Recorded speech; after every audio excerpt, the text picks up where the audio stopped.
Hi, everyone. It's Dan Sandig with the Institute for Catastrophic Loss Reduction.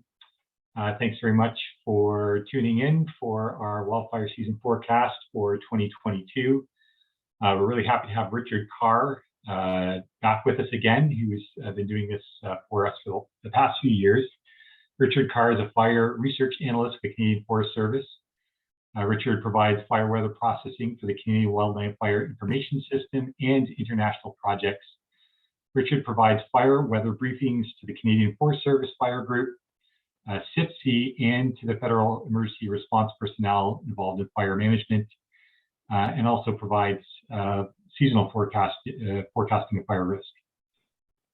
Richard also is involved in the North American Seasonal Fire Assessment Outlook and the North American Drought Monitor via AAFC's Canadian Drought Monitor.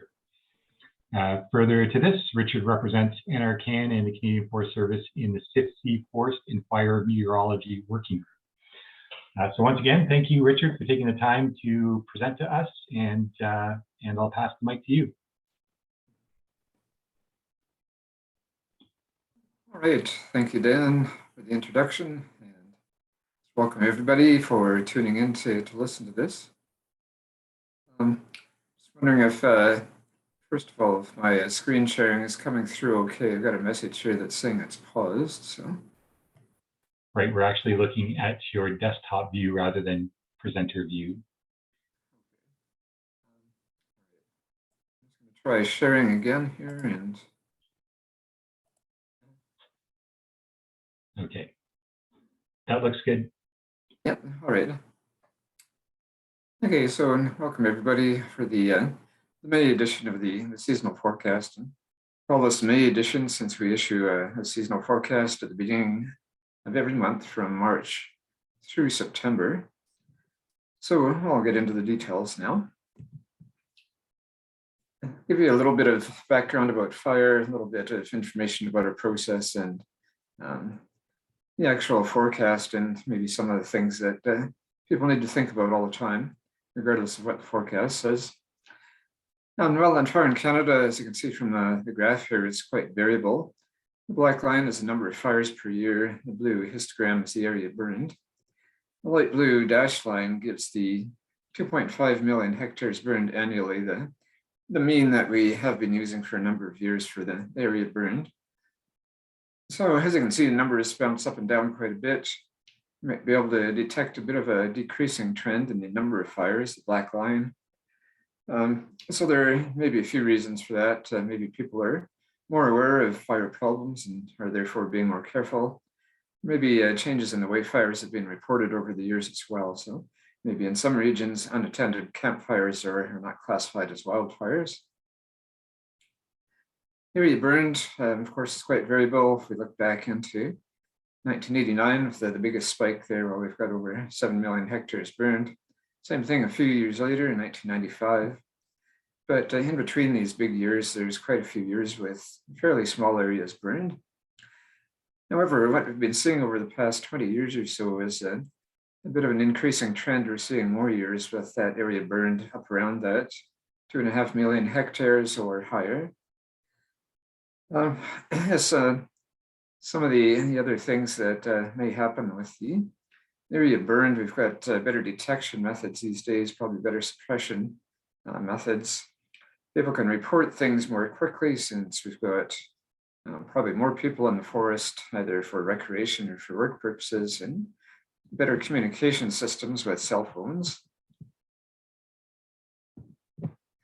Just look at the past 7 years here for an example of recent fire activity, quite a number of years with 3 to 4 million hectares burned, and really good example of the variability from year to year. So I'm just going to bring up the highlighter and scribble on some lines on some of these slides. So now in 2020, you can probably just barely make out the light brown line just parallel to the x-axis. So smallest area burned we've had in the 40 years or so in that previous graph. Of course, the next year, 2021, well, it started out slowly. It's a black line. Things really took off probably late June, early July, and we ended up with over 4 million hectares burned. So quite a rapid turnaround from year to year, and we do see that happen quite often. Let's take a look at last year's predictions. At the top is the May run. So we had fairly quiet predictions for June, a lot of below normal activity in the northwest part of the country, and just small areas highlighted in southern parts of the provinces for above normal.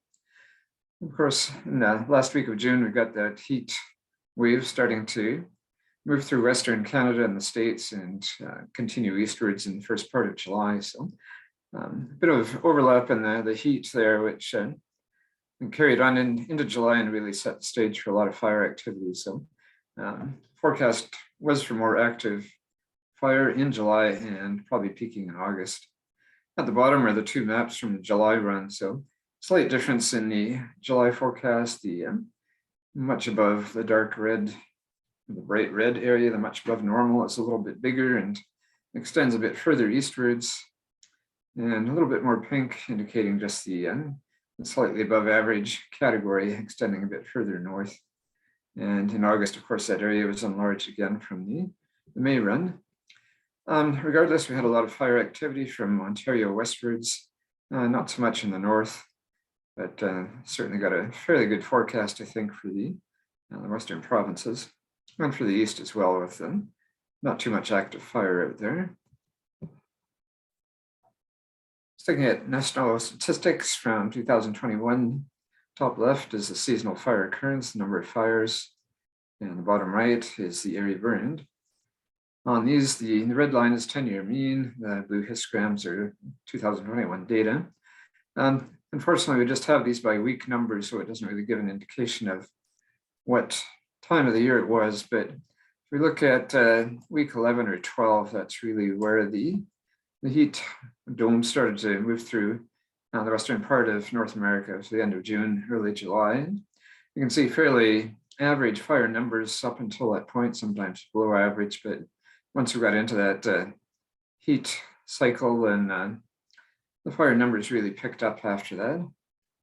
Also with the area burned, we started out below normal, and by the time we got into the end of June, early July, the area burned really shot upwards. So ended up with 161% of the total area burned. So just about, yeah, I don't know, another 50% or better than the average 2.5 or 2.6 million hectares that we've quoted here. Just looking at this province by province, once again, number of fires on the top left, area burned, bottom right, and the arrows there just give an indication of which provinces had the above or below normal fires and area burned.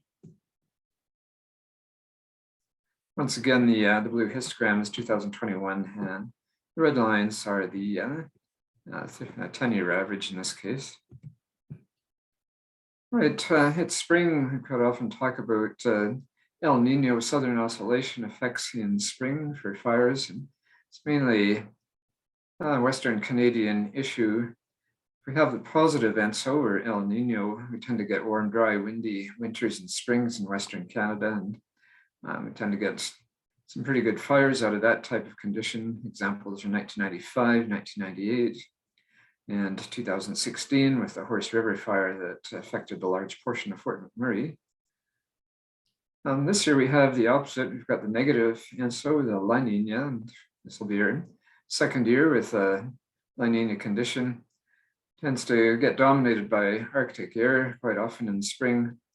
The Arctic air, though, is very dry, and quite often around these Arctic high pressure areas, we tend to get fairly strong winds around the west side of those from the south or the southeast.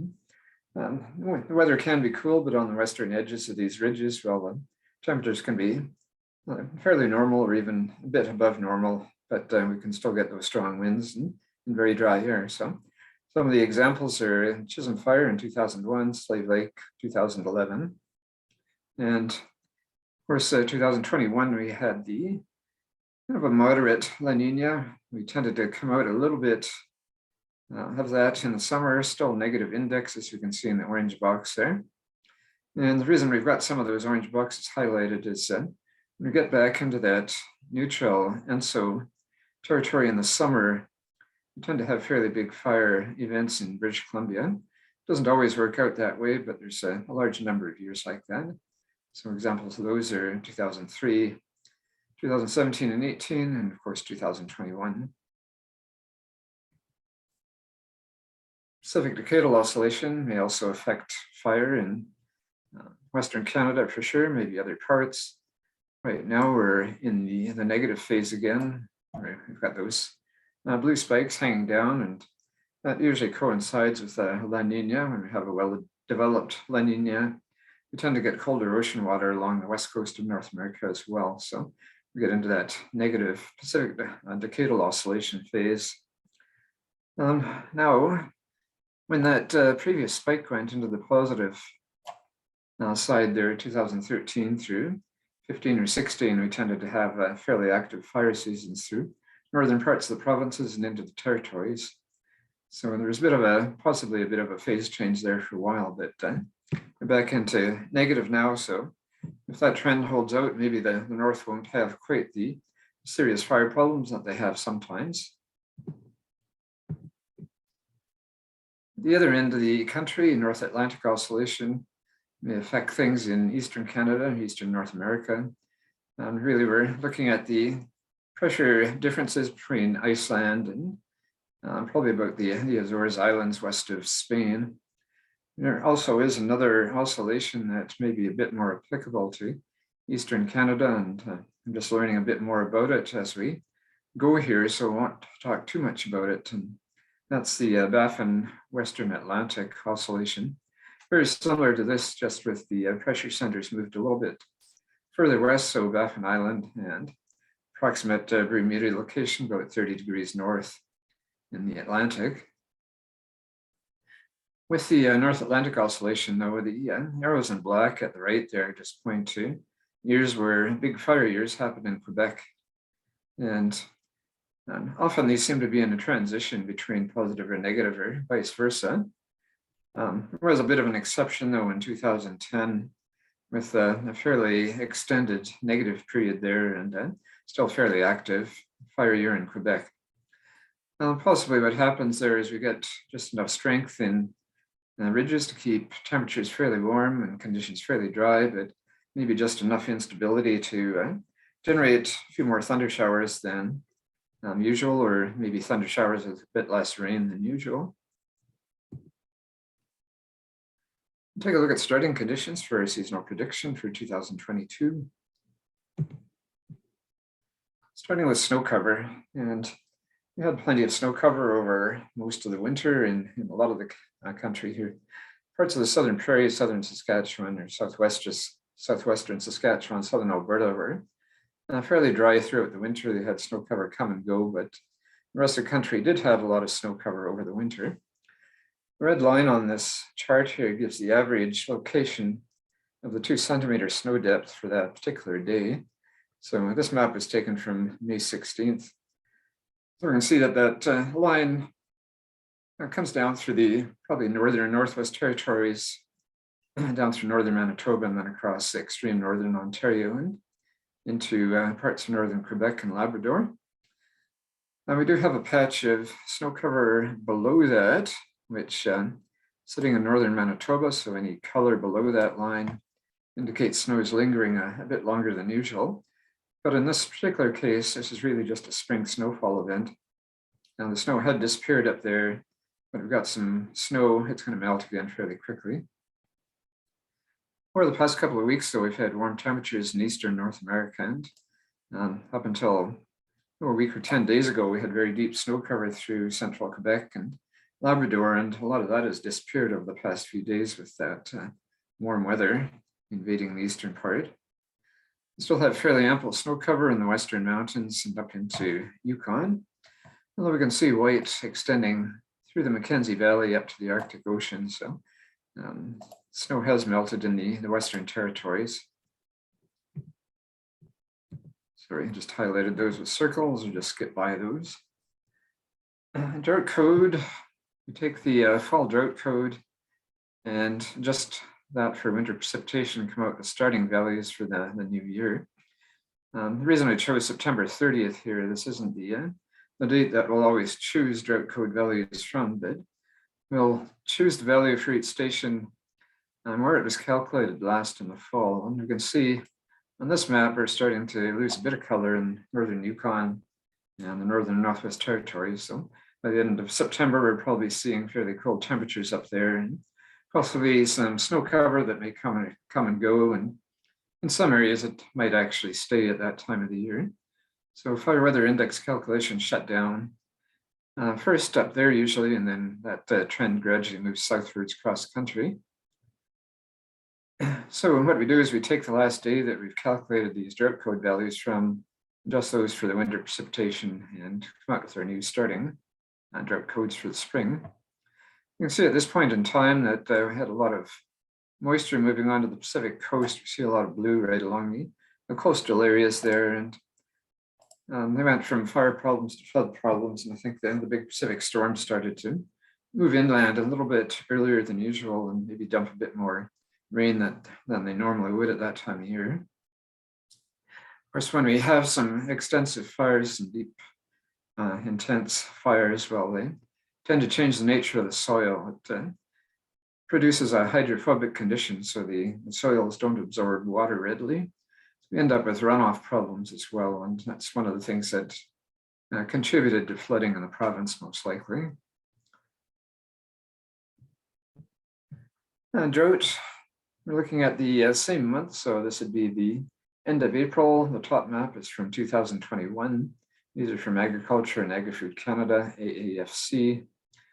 The bottom is the end of April for 2022. So you can see that drought is a bit less pervasive this spring than it was last year. Last year we had the most intense drought in southeastern Saskatchewan, southern Manitoba. This year it's a little bit further west in southern Alberta. A little less color on the map on the bottom there, so not quite as many dry areas in 2021 compared to 2020 or 2022 compared to 2021. All right, sea surface conditions here that gives an indication of what the ENSO and Pacific Decadal oscillations are doing. So red box in the middle of the Pacific there is where the ENSO sea surface temperature indexes are measured. I still see a fair amount of blue in there indicating below normal sea surface temperatures, but there are a few patches of white indicating normal temperatures starting to move through. Still a fair amount of cold water, deep blue, upwelling off the coast of South America.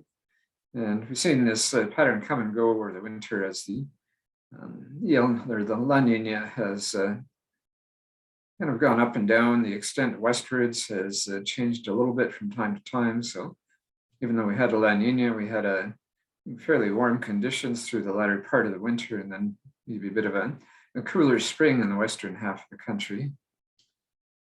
To the north of that, along the west coast of North America, we see blue water as well, indicating below normal sea surface temperatures until we get out into the central part of the North Pacific, where it's quite red, indicating fairly warm sea surface temperatures out there. So just an indication that we're in that negative phase of the Pacific Decadal oscillation again.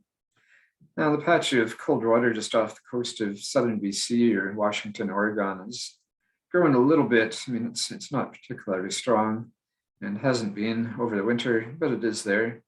And I think that patch has fluctuated a little bit with a bit of additional cooling over the past month or so. Now the climate forecast for the 2022 prediction here. The ENSO forecast on the left. This is still an old map from April. By the time I got this presentation together, the May version wasn't out yet, so apologies, it's a little bit behind, but I think the trend is fairly similar month to month. Red horizontal lines give the positive and negative sea surface temperature anomalies that allow them to qualify as an El Nino or La Nina, respectively. You can see that the bulk of these lines start out below that bottom red line, so definitely in La Nina territory still when this is produced.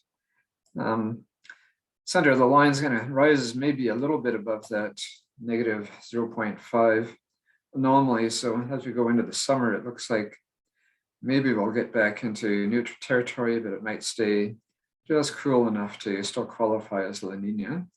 We'll see what happens. It's kind of a borderline call, I think, at the moment here.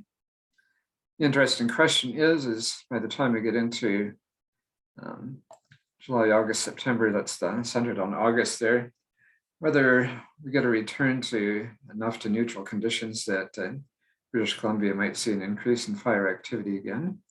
There is that potential, but not guaranteed. Just on the right-hand side here, just a different way of looking at the history of the index. So the red spikes are El Ninos, the blue ones are La Nina.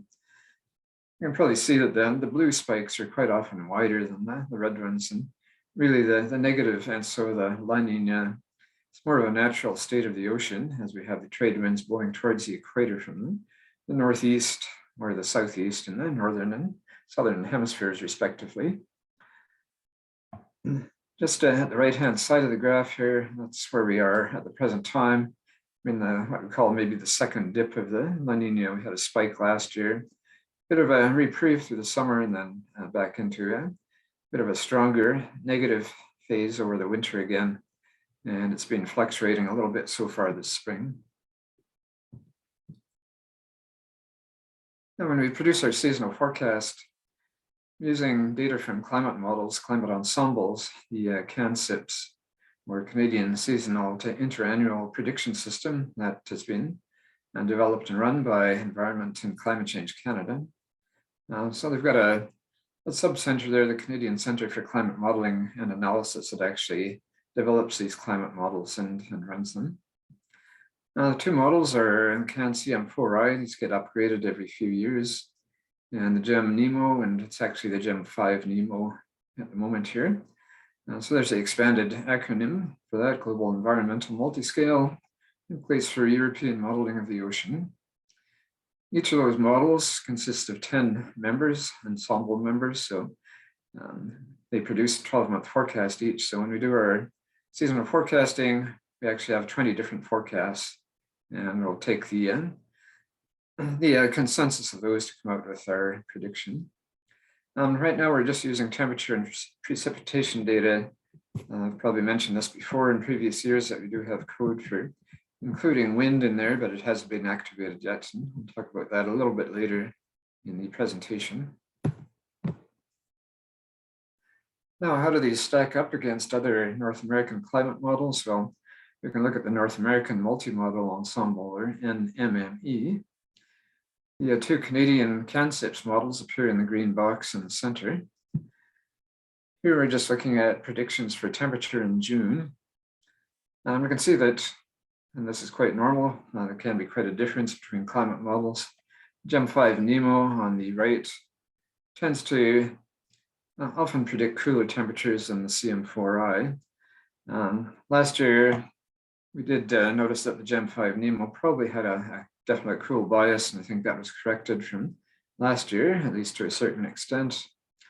CM4I, on the other hand, maybe has a slightly warm bias. So somewhere in between there, I guess, when we run our process, whatever model has the most weight in the calculations will actually drive what our forecast looks like. Now we can see what some of the other models look like as well. So just to the left of that is the CFS. It's got nothing to do with Canadian Forest Service. In this case, the CFS is the coupled or climate forecast system. There's a couple other US models down below that, bottom left and bottom center. And at the bottom right is the International Multi-Model Ensemble. So that includes some European models as well. Top left is the North American models rolled together into one product. That's the consensus of the North American Multi-Model Ensemble up there. Anyways, after all that, we see that the GEM Nemo is still predicting fairly cool temperatures through the western half of the country, warmer conditions through the probably central part and maybe into the eastern part of Canada. But we do look at the CM4I and some of the other models, they're suggesting a warmer pool of water across more of Canada through June. Precipitation, once again here, there's quite a difference. Precipitation is harder to predict than temperature. CM4I quite often has larger dry areas in the GEM5. Still seeing some dry areas through Western Canada and a bit around the Great Lakes and maybe into the Atlantic provinces and up north in June. So it looks like dry southern regions and provinces may continue, at least in the west. Certainly the central part of the country around Winnipeg and maybe Western Ontario has had a fair amount of precipitation so far this spring. Moving into July, the GEM5 Nino in the green box at the right still shows a bit of a cool pool in northwestern Canada, although it's certainly shrinking from June. And CM4I still has an indication of fairly warm, roughly in the same area, but maybe expanded a little bit. Consensus from North American multimodal ensemble top left really shows that tendency maybe towards cooler temperatures towards the northwest part of the country still, northern BC, Yukon, maybe into Alaska. Look at precipitation. Well, we've got probably better indication of dry conditions continuing in southern parts of the country, a little bit more scattered as we get east of the Great Lakes into the Atlantic provinces, but kind of a hodgepodge pattern out there. So it's really probably a difficult call to say which areas get rain and which don't. Maybe a better signal through parts of the west though. So I'm looking at July maybe to be a bit on the warm and dry side, and really in a normal fire season, by the time we get into mid-July, we're seeing precipitation start to taper off in a lot of the country. Temperatures are fairly warm, and the summer fire season quite often starts about that time of year. Moving into August, with the temperature here, even the GEM5 Nino is showing much more tendency to warm conditions through a lot of the country. Just a bit of northern British Columbia that's maybe showing cooler than normal temperatures still, and a bit of the white on either side, maybe indicating that there's no indication either way if it's going to be warmer or cooler. So we can maybe interpret that as being close to normal, or maybe just not enough information or not good enough information to make a decision on.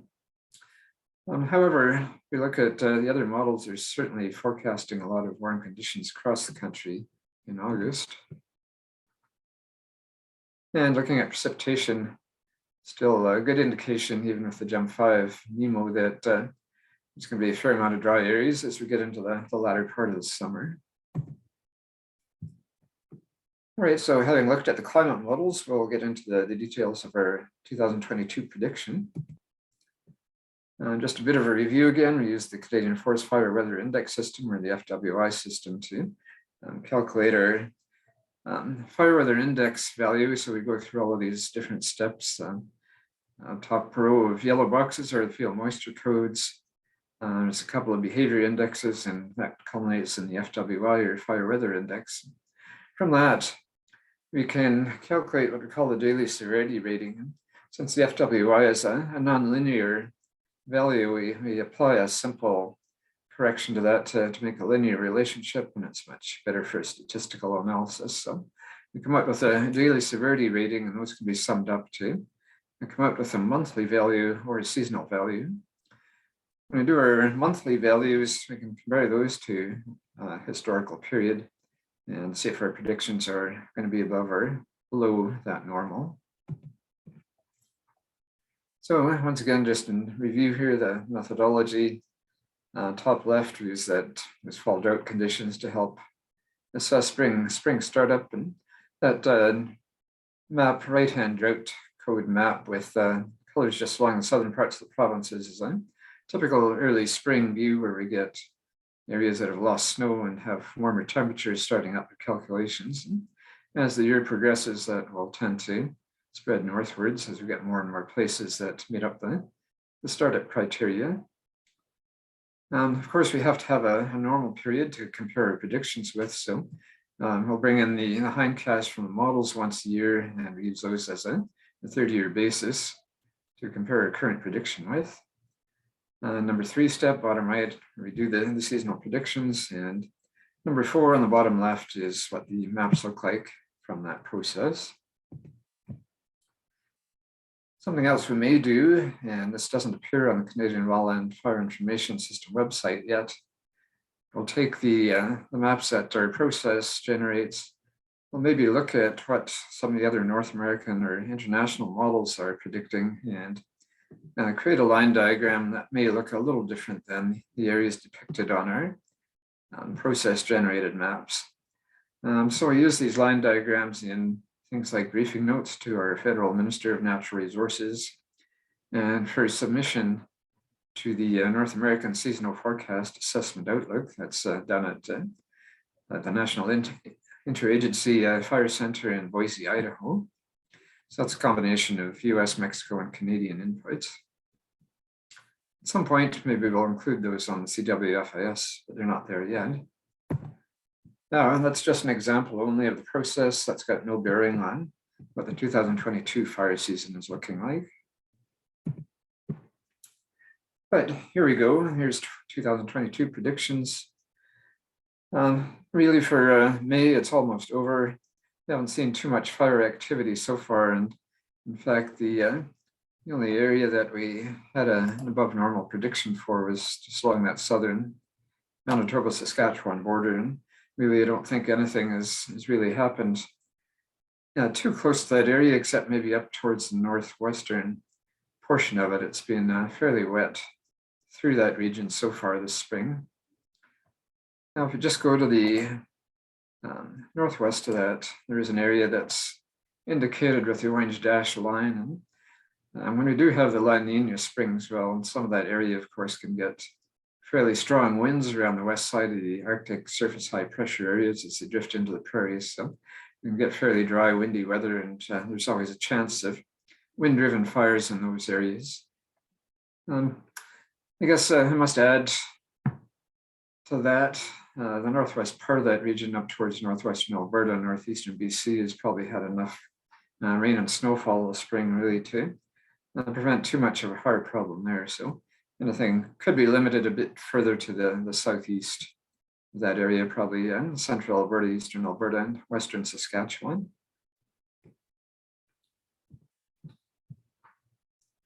All right, moving into June and July. June on the left, we're seeing that indication of cooler than normal temperatures in northwestern North America contributing to our below normal indications up there, or the shading is blue. The pink area is a bit more extensive in June, but really it's quite a modeled broken up pattern here, and there's a number of white spots in the middle of the pink, and I think it really indicates that a lot of our values are lying very close to that division between average and above average conditions. So probably just lean a bit towards the high side of average in June, if that. And maybe a few pockets will pick up a bit more activity than usual. But it doesn't look like we'll have extensive widespread fire activity in June.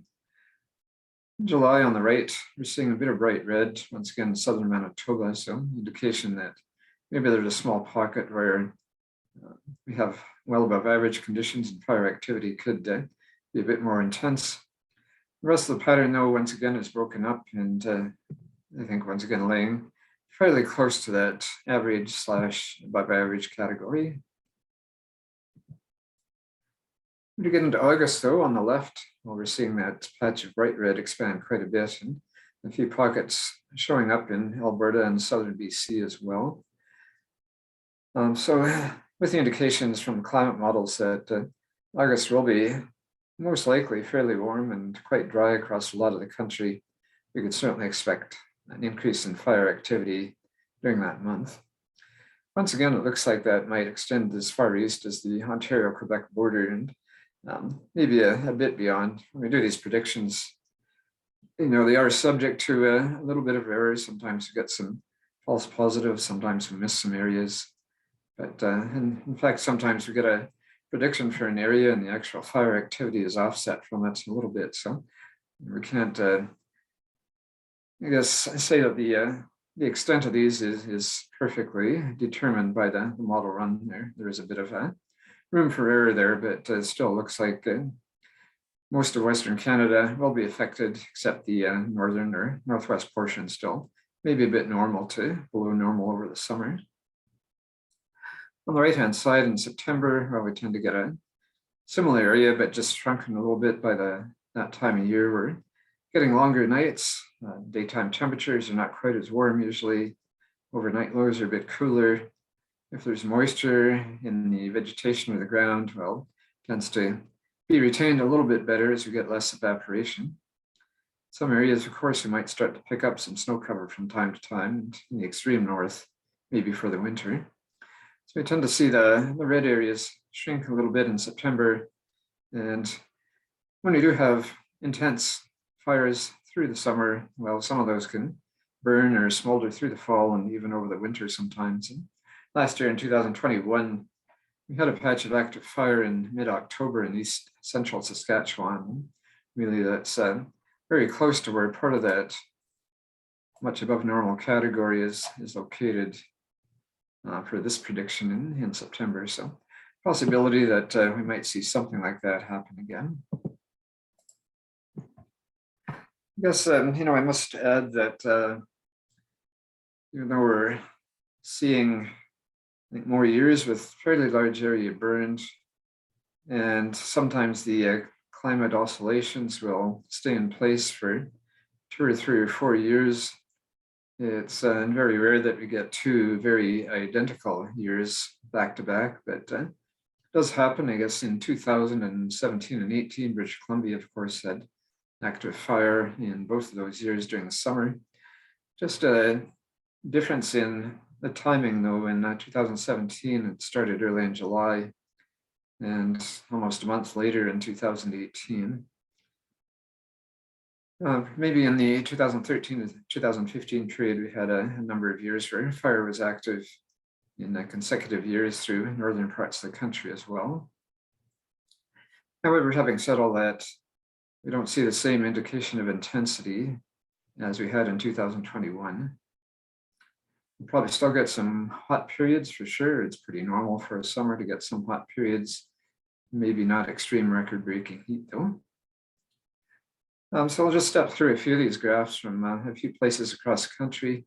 The key map at the right gives an indication of where the center is located, the green dot. So Kamloops, BC. So we're just looking at temperature and precipitation here.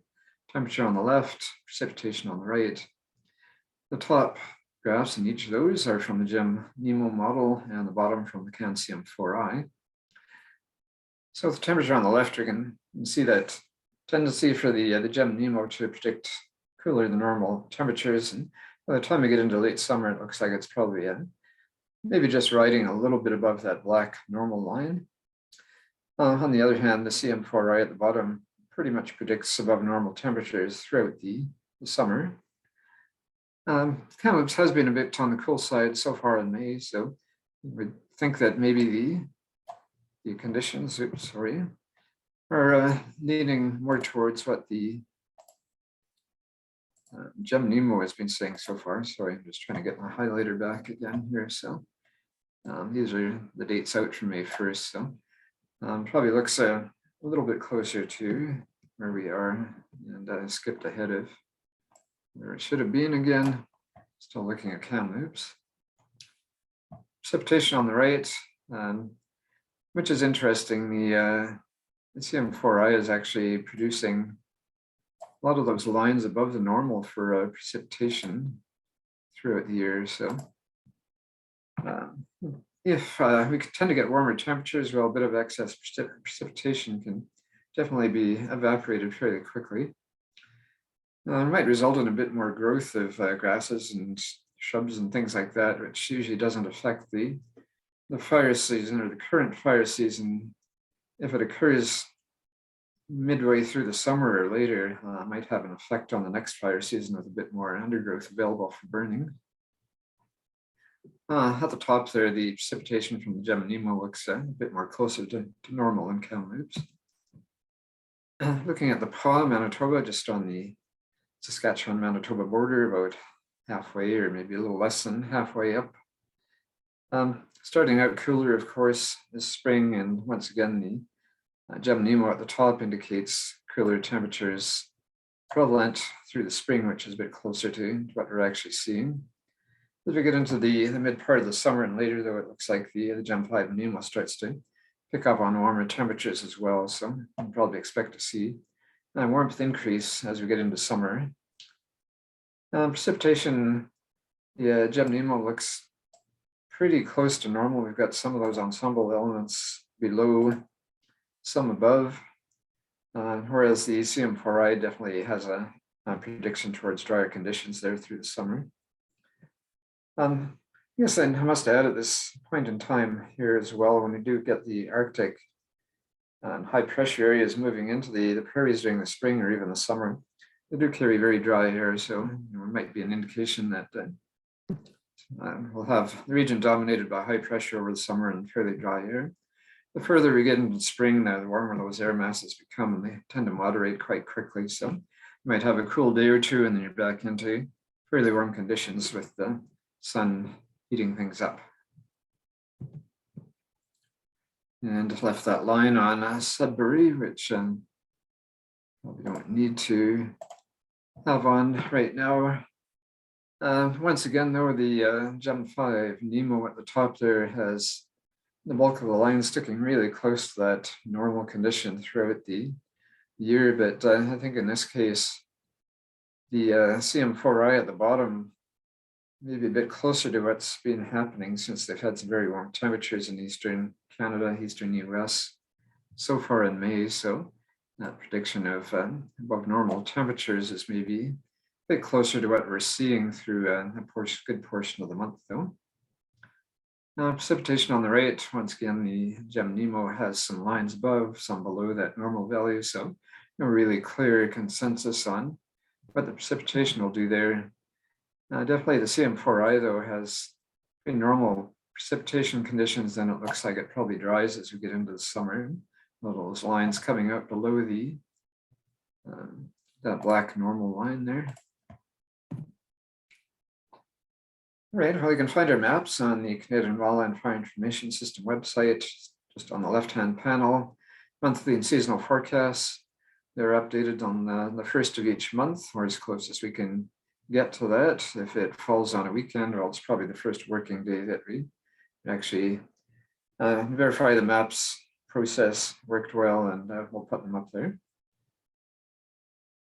Just on the left-hand panel again below that, the National Wildland Fire Situation Report contains the season summary. So we look at Canada as a whole and break it into provinces and territories so we can monitor the progress of the number of fires and area burned over the year. And those are updated once a week, posted on Fridays.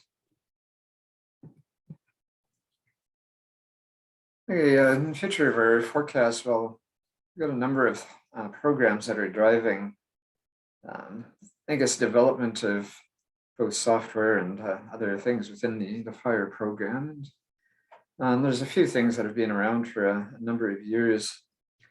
The Canadian Wildland Fire Strategy was first developed in 2005, and it was really the federal government's response to provincial requests for more firefighting equipment.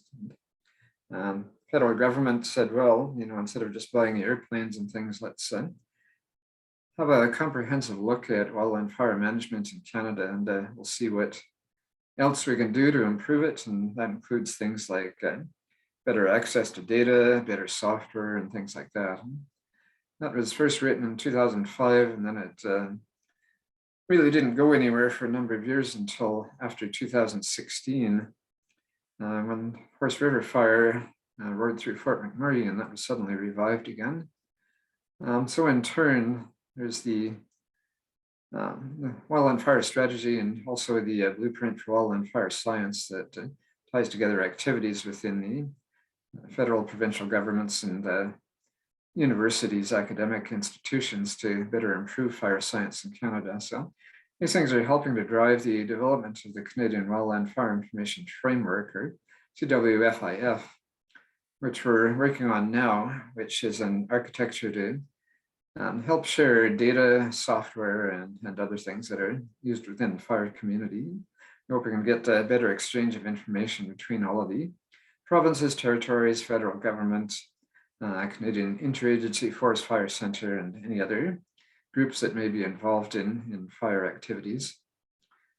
Kind of a subset of that is data integration process, just a method to help share information, fire information, weather information, and things like that. So those things are helping to drive probably the redevelopment of our seasonal forecast, and been hinting about it for a number of years and been holding off so far, just waiting for these pair of programs to actually get well developed.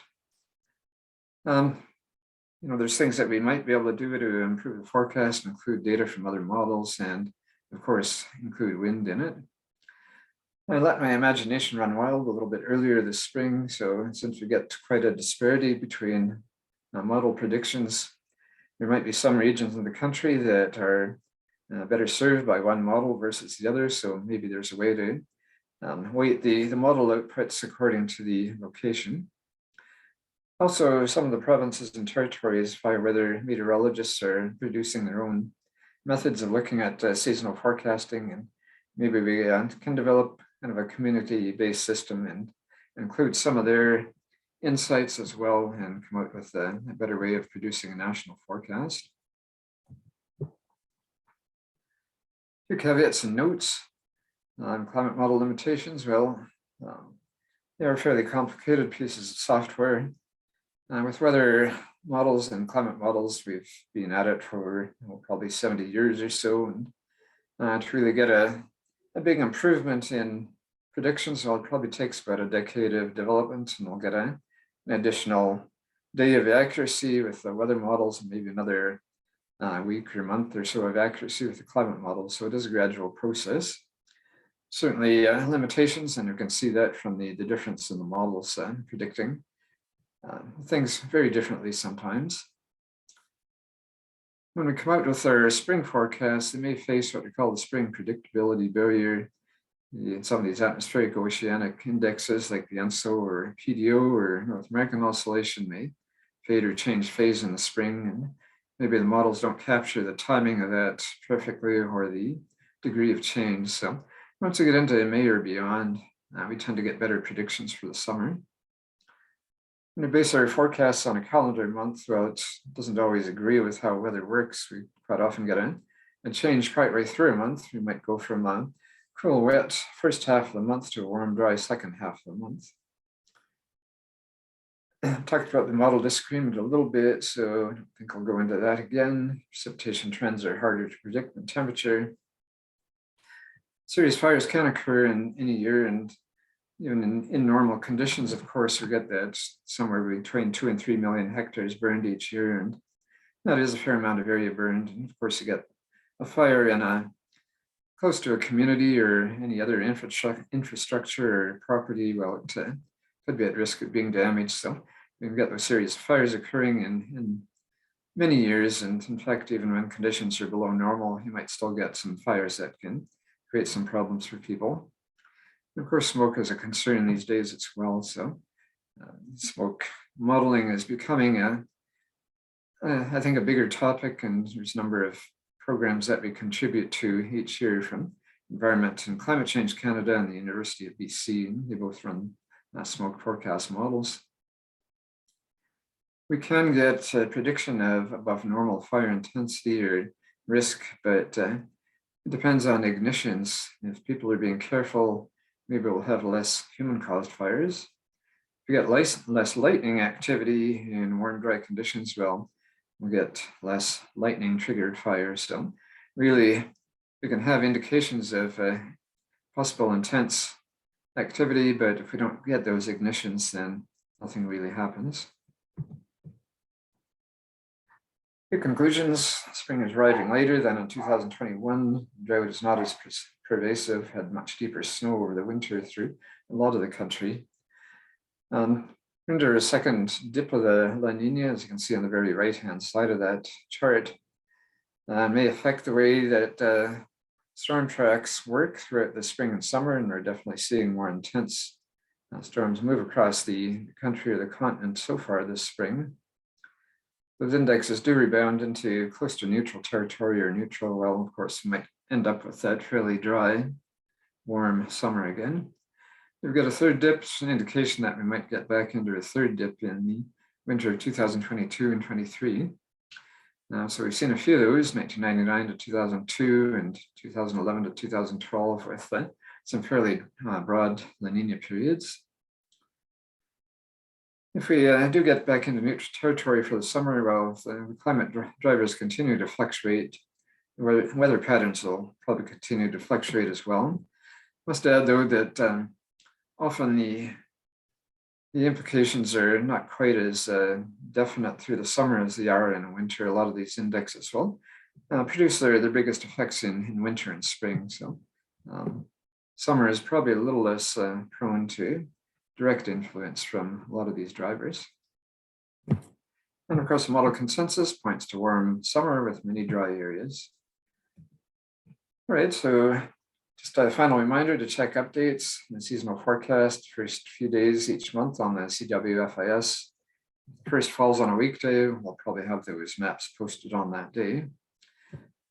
Provincial and CWFIS websites do carry daily conditions, so you can monitor how things go over the summer on quite a few of these sites. And so with that, I'll end the presentation. We'll just leave the contact information slide up here for a few moments. And you can ask any questions through my email. That's probably preferable as opposed to the cell phones. And so if I'm busy, well, I can answer an email when I'm free again. Probably a little bit more convenient than trying to reach me by phone. But if there's anything urgent, of course, it can be contacted on my cell phone number there at the bottom. So with that, I'll just turn it back over to moderator Dan, and thank everybody for attending. Great, thanks. Thanks again, Richard, for a great presentation. Once again, it's great to have you involved in our forecasting series, and thanks everyone for tuning in. And please do reach out to Richard if you have any questions or comments. And hopefully we'll have you back again next year.